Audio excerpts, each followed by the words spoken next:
The train, for its type, is the most powerful vehicle on land. And the engines of Sodor are the power behind the docks, industries and branch lines that make up the world-renowned North-Western Railway. These are the stories of Sodor.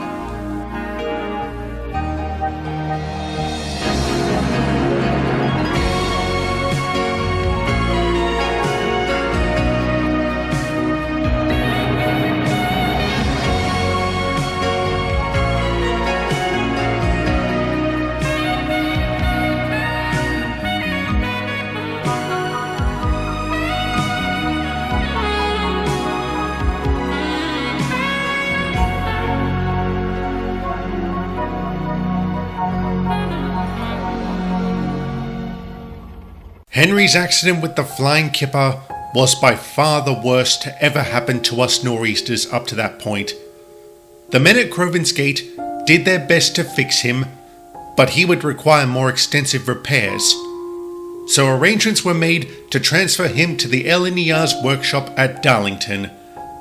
On the day this was to take place, Donald stopped by the works to visit our number 3. "Oh, Henry, I'm so sorry about this." "What for?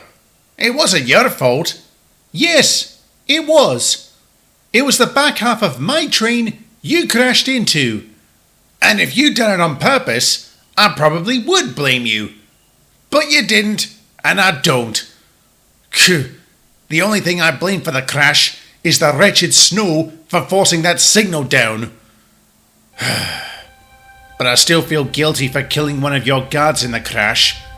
"Take your own advice, Henry. You didn't do it on purpose, so you're blameless for his death." "What was his name?" "Michael Creedy." "Did he have a family?" "Aye, a wife and 2 boys. You might not blame me, Donald, but I'm willing to bet they will." "No, they won't. His wife's not a vindictive woman, and his wee lads, they're smart enough to understand." "If you see them, can you tell them how sorry I am?" "I will. Don't you fret. I'm sorry I can't stick around any longer, Henry, but I've got a goods train to pick up at Barrow." "I understand. Work must go on. Thank you so much for stopping by, Donald. It's really appreciated." "It was the least I could do." "Actually, the least you could have done was nothing." "Too true. Anyway, I best be off. Take care of yourself, Henry." "You too, lad."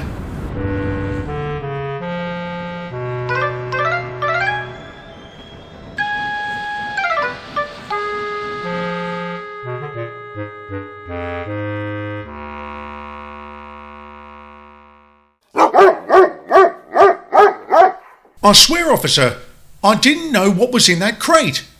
No one's accusing you, Francis. I need you to calm down and answer a few questions. Did you happen to see who handled that particular crate?" "Not really. It just looked like an ordinary crate to me." "Once it was loaded aboard yourself, did anyone come back to check on it?" "No, sir." "Do you know if anyone, trucks or workers, have been approached about transporting illicit goods?" "Well, yes. There's a rumour going around that one of the workmen is on the take, but I don't know who." "Interesting. Thank you, Francis. I'll be sure to investigate this further." "Goodness whiff! What's going on?" "The coppers found something on board that train." "What sort of something?" "Since their dog is going off, I'm guessing it's not soap." "Ark! Bloomin' smugglers! They're a blight upon the world. Tell me about it. How do you suppose they sleep at night?" "Quite well, I imagine. I mean, if they had any morals, they wouldn't be in that line of work. Then it's a good thing engines like Joey are fighting back against those prats." "Indeed. I just hope it'll be enough." For as long as there have been railways, there have been those seeking to exploit them for good and bad reasons. Smuggling had always been a problem, as trains can obviously go further and carry more cargo than most other vehicles. Most of the time, it was as simple as passengers hiding a small package on themselves or in their luggage. Then, there were the cases of rolling stock being altered, of having extra compartments designed to hold larger items. It also wasn't unheard of for the smugglers to have railwaymen on their payroll. And following the thieving incident with Wendell, the Railway Security Directorate began cracking down on smuggling. Huge rings were broken up and many arrests were made. This forced the smugglers to become more creative in their law-breaking. Could you run that by me again, Inspector? They coated the blades in wax and tried to pass them off as large candles. Really? Phew. I don't know whether to be impressed or disturbed by such ingenuity. Me neither. My men are questioning the ship's crew, and I would like to start among your staff as well, Mr. Zorro. What for? This ship dropped its cargo here, sir. It's possible they were working with someone in port. Like the harbour staff? Wouldn't that make more sense? That's an avenue we will also investigate. But with all due respect, sir, you can't deny the checkered history your company has had. We would never dare dabble in smuggling. Then you have nothing to worry about, do you? No. But I suppose it's pointless arguing with you about it. Then we can count on your cooperation? You can. My staff are at your disposal. Good. Because there's one I'd like to question immediately. Who? No, sir. I don't know anything about wax-coated blades. Really? Because I checked the manifest, and you were scheduled to take the train they were found on. How do you explain that? I can't, sir. So it's pure coincidence that an engine who spent a month in Railgate for various crimes is tasked with taking a train transporting stolen articles? Yes, sir. It is. I have no control over the schedules. Indeed. I'm the one who organizes it. And I assure you, neither myself or Jeffrey know anything about that shipment's ill-gotten cargo. I see. Well, thank you for your cooperation, gentlemen. Happy to help, sir. I'm available whenever you need me for further questioning. Thank you, Jeffrey. Do you want to grill any more of my engines, Inspector? No, but I would like to question the one called Diesel. Tell me something, Mr. Zorro. With his record, why on earth have you held on to him? Because he's a good worker. When he's not lobbing vans at rival engines? He should be over by the Eastern Piers. Follow me. Well, he had some nerve accusing you, Jeffrey. His suspicions are hardly unfounded, Reginald. What exactly do you mean by that? I mean, if I were investigating a crime, an ex-convict would most likely be my first suspect too. You've done your time, and you've been a moral engine ever since. Perhaps, but that doesn't eliminate the stigma of being a crook, no matter how much you accomplish after getting out.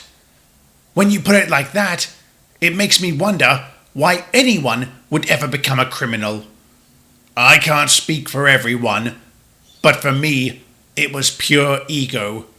The belief that I could do anything and get away with it. And for the longest time, that was the case. It was inevitable I was going to get caught. If you had known, would you have stopped? I don't know. Probably not. But I'm glad I was. Railgate was an experience I sorely needed.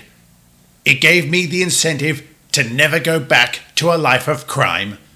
Phew, and they say imprisonment doesn't work.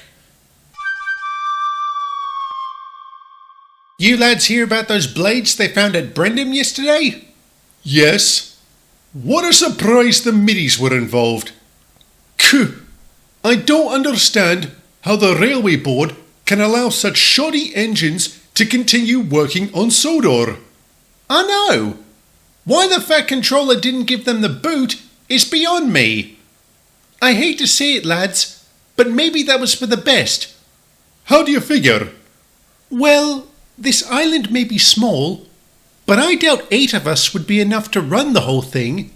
But if the LNER was given complete control, we'd get more engines, Percy. If that happened, I can guarantee 2 things. 1, there wouldn't be anywhere near the amount of crime on the rails. And 2, stupid accidents like the one Henry was in could be avoided. Be fair, James. That could have happened to anyone. It could have been caused by anyone. But it wasn't, and it didn't. Now Mr. Starr has to call in a replacement for Henry while he's at Darlington. When's he meant to arrive? Today, apparently. I was to take him to Knapford. That might be him now.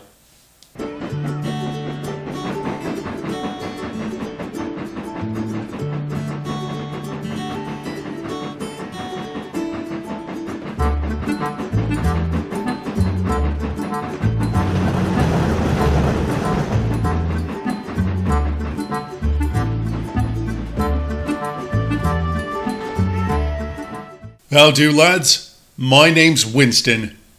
Hi, Winston. Welcome to Sodor. I'm Thomas, this is Percy and James. Nice to meet you all. I was told to report to you, Thomas.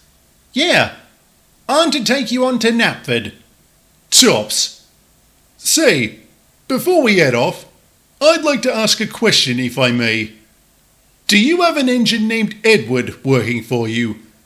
Yes, we do. You wouldn't be the Winston who worked with him on the Furness Railway, would you? I would. You've heard of me? Edward's told us stories. I should have guessed. He always did enjoy a good yarn. What did he say specifically? That you were the backbone for the Furness Railway, being its goods engine and all. Oh, he's always been a good sort. I can't wait to see him. He might be up at Knapford right now. If we get going, you can see him soon. That'd be great. Lead on, Thomas. Okay then, follow me. Nice meeting you two. I look forward to working with you.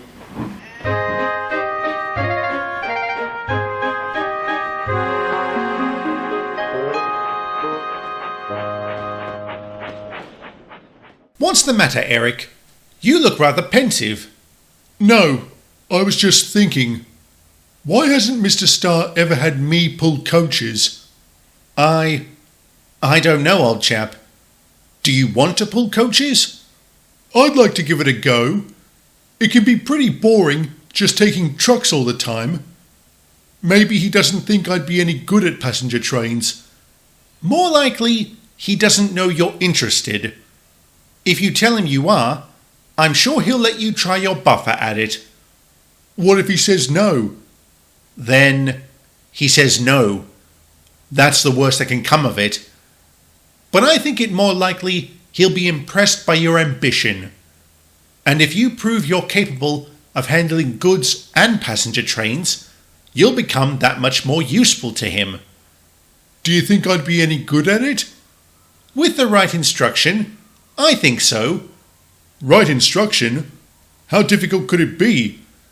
I said the exact same thing when I was learning to handle goods trains for the first time. It is very different, Eric. But if you lean on our experiences, you'll do very well.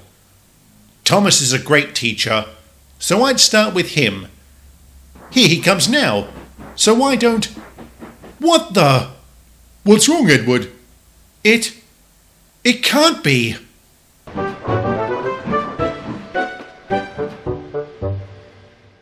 Hey up, Edward, me old mucker. How are you? I don't believe it. Winston, what are you doing here? He's Henry's replacement, Edward. Well, bust my boiler. This is a surprise. Especially for me. If I hadn't approached you from the front, I'd have never picked it was you, Edward. What with that fancy paint job and all. I see you haven't changed your coat since we last saw each other. Still opting for the furnace red, eh? Furnace, and proud of it. Too true, old chap. It's going to be wonderful having you here. We have so much to catch up on. But, as it tends to be with most things, business had to come before pleasure. As I said last time, the ice wouldn't be so thick on Sodor's waterways this winter, so shipping remained largely unaffected. This ensured we were kept busy throughout the season. Needless to say, Winston was a tremendous help. He got along with everyone, even a couple of the middies. I'm pleased to say he and I also had ample time to talk about the old days, sharing these reminiscences with the rest of the lads.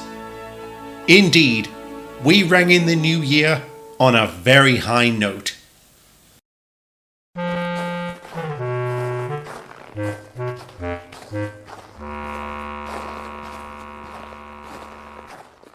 Morning, chaps. Good morning, Homer. How was your new year? Before or after I lost 200 quid? 200 quid? Are you having us on? I wish I was. How did you... You know what? Never mind. That doesn't matter. Blimey, Homer. I thought you had it under control. I did. But I figure it being New Year, why not let loose a bit? Because you can't control yourself when you get started. You've dug yourself in deep this time, mate. Since you're still walking about, I'm guessing you haven't told Marge. No, but I'll have to. She's going to leave me for sure this time. I know it. That's if you're lucky. If not, this might be the last time we see you breathing. What am I going to do? Start praying, mate. Start praying hard.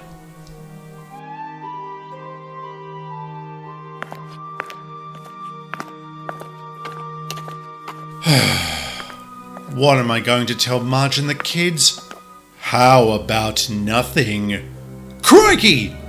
Who in blazes are you? Someone willing to help you with your current predicament. £200 is quite the substantial debt. How did you... Wait, I know you. You work at the yard. And I've made a tidy bundle because of it. You have? How? By working for me, of course. I would like to offer you the same opportunity. What sort of opportunity? £300 for a day's work? £300? Doing what? Delivering a few packages. That's all. Packages of what? You don't need to know. On second thoughts, I think I'll pass. Very well. Give my regards to your lovely wife and your 3 adorable children. When's the delivery? Tomorrow. My associate here will slip my cargo into the yard. You will then load it aboard your train and escort it to its destination at the harbour. There, you will be greeted by another associate of mine, who will take it from there. Understood? Yes. Good. Welcome aboard.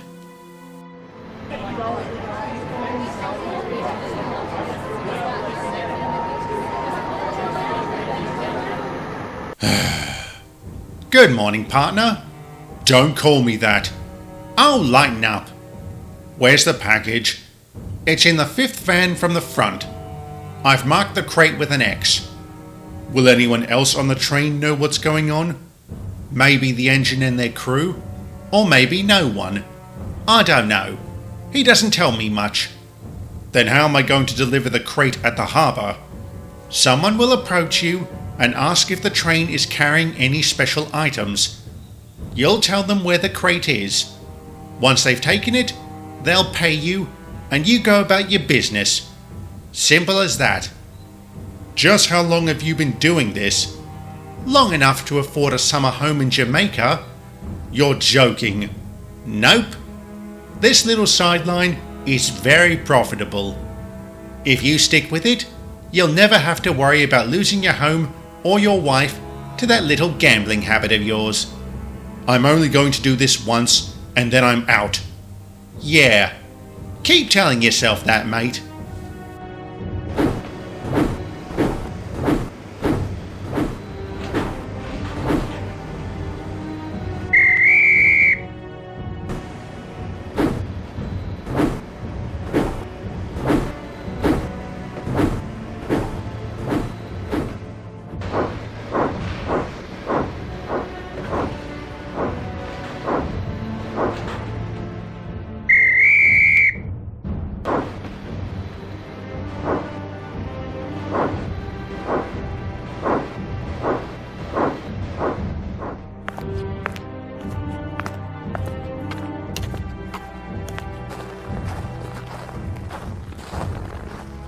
Well, the train went out on time, Gov. Are you sure he's up to the task? He's too desperate to not see it through.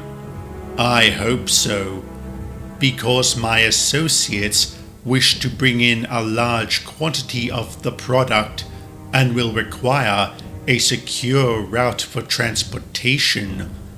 I'm sure if you offer the same rate, plus a little extra, he'll be too happy to oblige. Well, maybe not happy, but he'll still do it. You seem awfully sure about that. My old man was a compulsive gambler. Trust me, they can't stop. I will pass on your advice to my associates. If they agree, we can begin next week. Police! Don't move! What?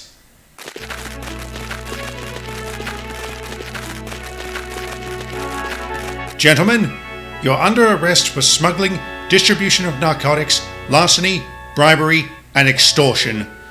Bother. Tomsky, go tell Joey he can intercept that train now. Right, Sarge.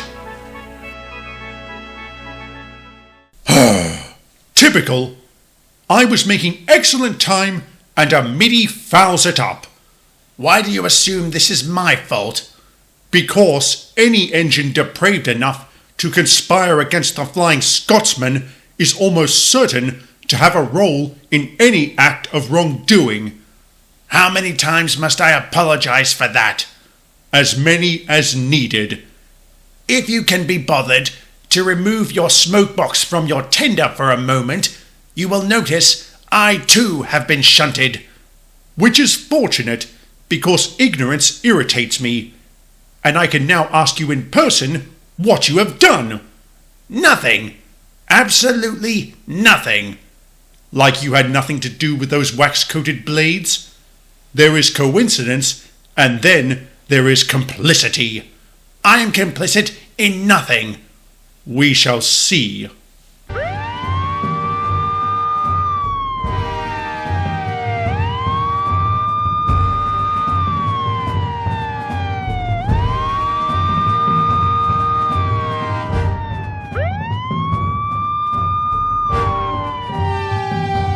What's the matter, Joey? This train is suspected of carrying illegal narcotics.